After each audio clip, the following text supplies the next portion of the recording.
नमस्कार प्रणाम। मैं भोजपुरी सिंगर दुर्गा दिलवाला आप सभी भोजपुरी श्रोता सुरैया अच्छे चाचा पितिया बड़ गुरु सबका के प्रणाम करत बानी। और ये जो गाना गावे जा रहल बानी थोड़ी सी गाना है, अगर रउआ लोगन के पसंद है तो प्लीज लाइक शेयर कमेंट करिएगा एंड सब्सक्राइब करिएगा। ये हमारा नया चैनल है और देखते रहिए, प्यार देते रहिए। धन्यवाद।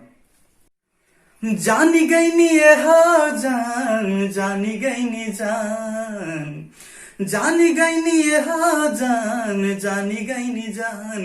प्यार नहीं खेली खल, ओ प्यार नहीं खेली खल, हाथ के लकीर में नैख तकदीर में ओ जान। प्यार नहीं खेली खल, हाथ के लकीर में नैख तकदीर में हो जान।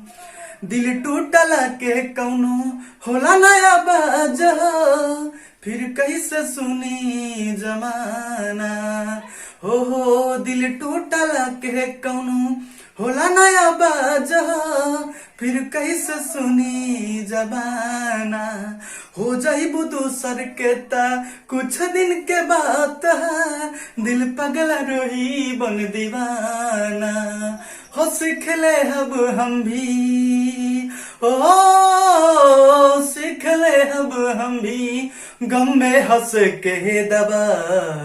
अब जिए के पड़ी, अब जिए के पड़ी, पीरतिया के पीर में नैख तकदीर में हो जान। प्यार नहीं खेली खल, हो प्यार नहीं खेली खल, हाथ के लकीर में नैख तकदीर में हो जान। प्यार नहीं खेली खल, हाथ के लकीर में नैख तकदीर में हो जान।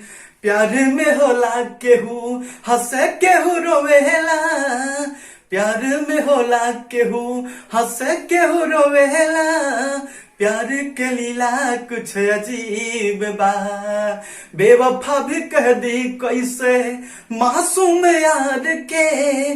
बेवफा भी कह दी कैसे मासूम यार के, दगाबाज अपन खुद नसीब बा।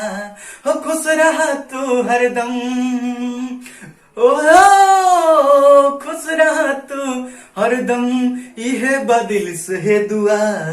सांस बन के बसल, ओ सांस बन के बसल, बाड़ू तू शरीर में नैख तकदीर में हो जान।